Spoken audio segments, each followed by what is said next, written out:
दोन मित्रांना एकदा शहराबाहेर असं झाडं वगैरे असतात ना, तिथे चालायला जातात. आता काय होतं, चालून चालून त्यांना लागते तहान. आता पाणी कुठे शोधणार म्हणून दोघं एका जागी उभे राहून पाणी पाणी मिळेल का पाणी असं बोलत राहतात. मग त्यातला एक मित्र म्हणतो, इथे उभं राहून काही पाणी मिळणार नाही, त्याच्यापेक्षा मी बघतो जरा पुढे जाऊन पाणी मिळतं का, पाण्याचा शोध घेतो.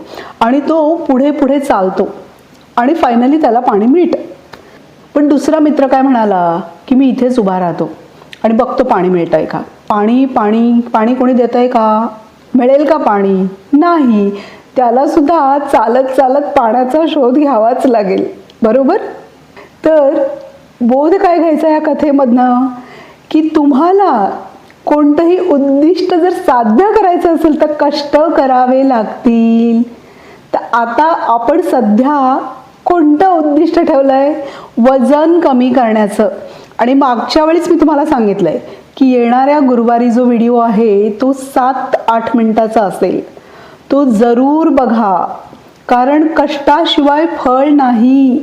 कंटाळा करू नका. निदान आपली पिढी तरी संयम आणि एकाग्रता ह्या बाबतीत थोडी वरचढ असली पाहिजे. त्यामुळे एखादी गोष्ट ठरवली तर ती ठामपणे करायचीच असा निश्चय करा.